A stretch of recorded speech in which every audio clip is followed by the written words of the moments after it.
light, camera, action. Hey man, we're gonna skip the introduction. We're gonna get right to it. Hit that like button if you want to, and if you don't worry about it. Share it if you want to, and if you don't worry about it. Nothing's off limits. Let's go. What you think about Mob James from Death Row? Mob James from Death Row? Yeah. Mob James from Death Row is a grumpy old man. Mob James from Death Row is probably one of the dumbest guys in show business. You know, he hate on Suge Knight. Let me tell you this. Mob James used to get money from Death Row by going to the office and pretending like he mad. Then Suge would come and check for $1,000 or $1,500, and he'd go on and be happy. He'd get mad again. He'd run out of money. He'll act like he mad. Suge cut him another check. Say, man, Suge was a $300 million man. Do you think he really cared about cut this dude a check for $1,500 that'll kill somebody for him if trouble come his way? That was a small price to pay for security that's ready to kill anybody.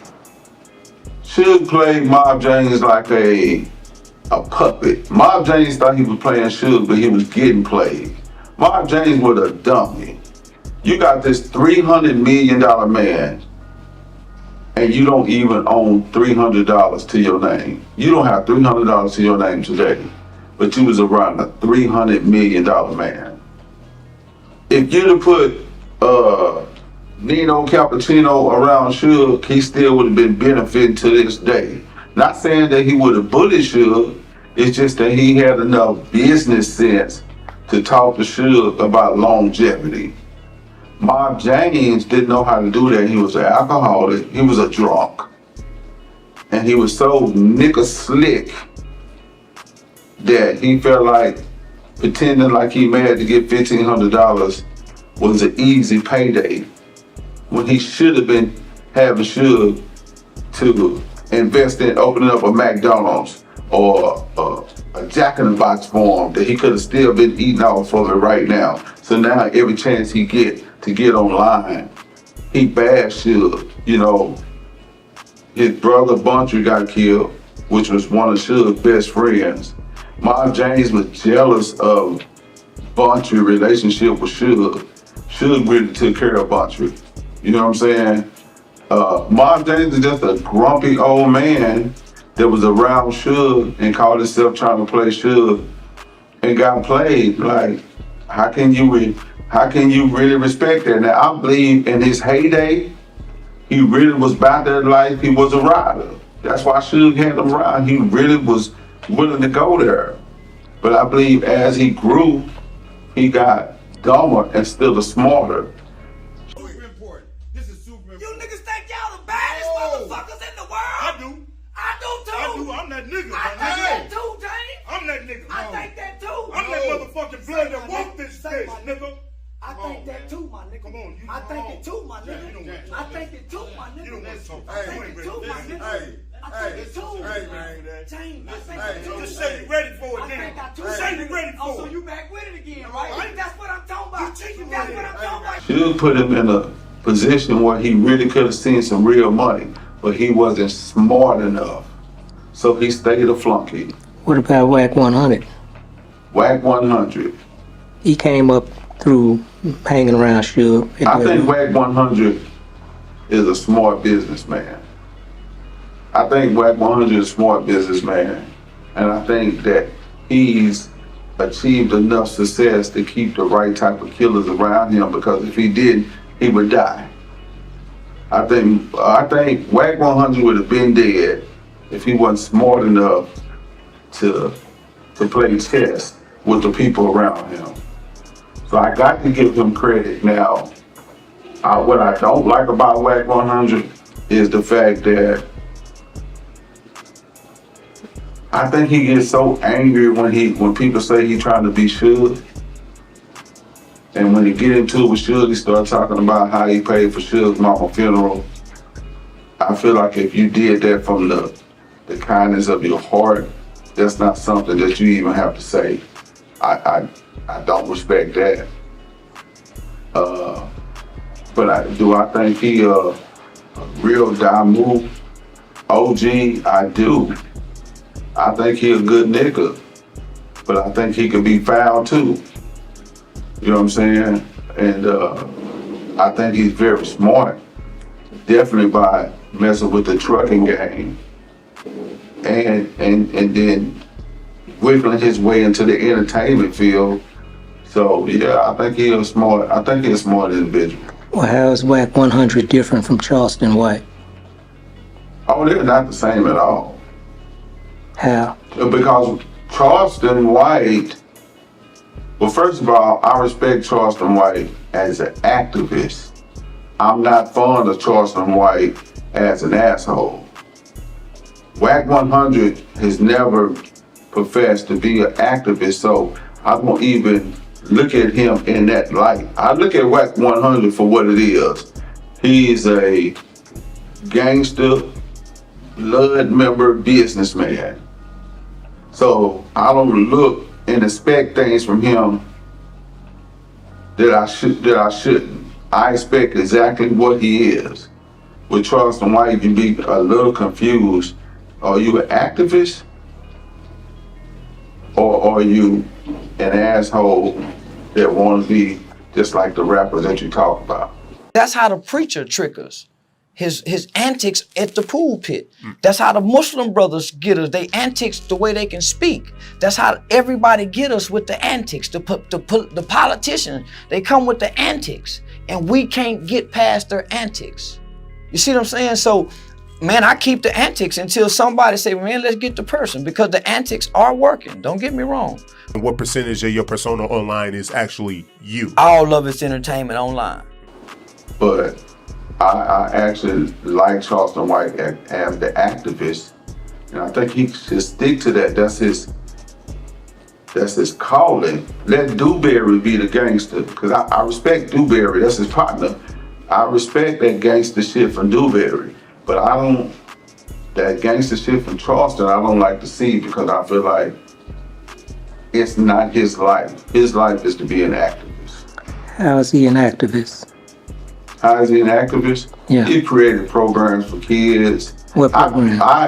You have to look him up. I don't know him by heart, but I've actually seen him prior to him becoming the Wack. The Charleston White that we know. I've actually seen him at places where he spoke. I seen him on the news. I had a chance to actually listen to him prior to the character that he's created. I used to listen to him all the time once he became that character, until he started talking about raping white women and F Malcolm X and questioning God. Prior to that, I thought what he was doing was hilarious. So is he more of a benefit to the community, or is he more of a detriment? I don't know. But I don't think that we had an answer for Wack 100 until Charleston White came out. Wack 100 was an 18 truck driver, willing motherfucker. Little short, fat thigh, wide back, Krager face ass nigga driving them goddamn trucks, hauling lemons and watermelons across the California shoreline.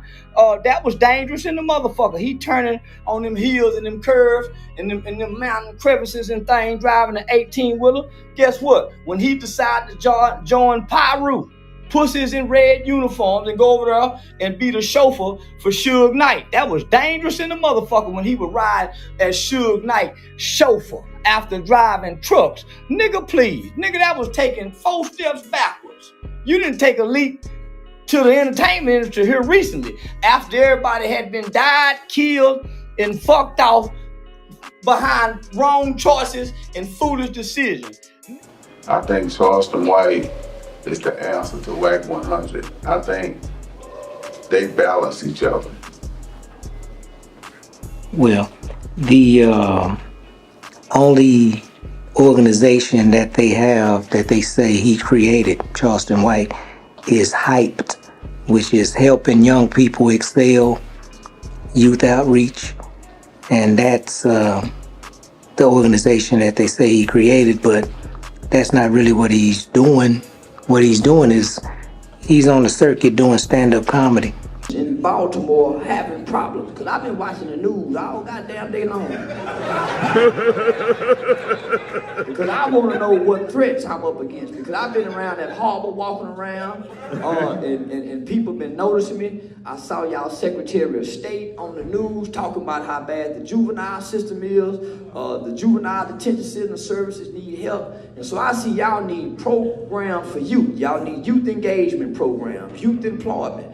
But just in case y'all don't have it and I have to run into some of them motherfuckers, I got this right here. And they let you check this into your luggage on the airplane. This Stop Soldier Boy, Big Draco, and all this motherfucking goon. But it's an element of surprise, because most niggas want to fight. Yeah, they think they tough in a motherfucker. But boy, this make their ass sit down. Shouldn't have minded my motherfucking video smoke cigarette. And a bunch of young guys called themselves rappers and gangsters said, I want to talk. Not with 12 motherfuckers you do. I started spraying. That's what he's doing right now. Well, he's created this character that allow him to move in a different tax bracket, and I ain't gonna knock his hustle. Well, he was accused of kidnapping Asian women and holding them hostage with guns and explosives. So, Well, I feel like that's bad. I don't believe it. I just feel like there's something that somebody's creating to create clickbait. well, these are things that come up when you Google them. So, Yeah, but that don't mean it's true. well, okay, we'll say that that's not true, but we'll accept everything they tell us about R. Kelly. That's true. I didn't say I accept everything until about R. Kelly. No, I'm just saying right off the top. I always say that if you didn't say it about Hugh Hefner, you shouldn't say it about R. Kelly. That's always been my stance about R. Kelly. If you didn't say it about Hugh Hefner, leave R. Kelly alone. Yeah, but if you don't say nothing about R. Kelly too loud, then people gonna accuse you of supporting a pedophile. But I don't care what people think. And then I'm not here to give personal views about R. Kelly. I love his music, and it's not another R&B singer out in the world, white or black, can ever top him. In that lane, no. In no lane. Well, no, I ain't gonna say that. Name one. Michael Jackson, come on, man. No, nobody. Bullshit, come on, man. I'm R. talking about. Kelly has wrote for Michael I Jackson. understand that, but I'm talking about in the lane he was in. Nah, can't nobody. Ain't nobody touch it. When But you you add can't- up, you can't say it no way. when you add up R. Kelly as a songwriter, Producer, a producer, arranger, composer. arranger, He was all. nobody can touch it. He was all that, but it's so many. Not Michael Prince. Jackson. Prince, goddammit. It's Nobody. Prince. No, nobody. Come on, man. If we sat here and Googled the goddamn Nobody. stats, Michael and Prince, both of them. No. Hell, I mean, because they got numbers, but that's I going. don't think nobody can We're gonna touch get R. into Kelly extra to this innings day. on the argument with that. No, yeah, both of them. That's just two of them, but that's why I say in that lane. Yeah. Okay, so if you you put Prince, Michael Jackson, R. Kelly. Okay, none of these. Yeah, but not the regular people. No. So, No, regular people. No, he's up there with the elite. you can't put Usher or Chris Brown in the same category with R. Kelly. They don't compare. You can't do that. None of them. Like the people that's out here. Yeah, I don't singing feel them. like that Chris Brown. I don't feel like that you can put Chris Brown in the same sentence as Usher. I don't. What I see is every generation got their one, so we try to create whoever we got for that particular time. Like when Michael Jordan was the stuff, now he gone, so we just went ahead and gave the crown to LeBron, even though the argument was to give it to Kobe before he left. So But the problem with the situation with Kobe was Kobe, and I love Kobe. What, the white girl? And I love Kobe, and I'm still hurt by what happened. But Kobe was just a knockoff of Michael Jordan. Kobe was a bootleg Michael Jordan.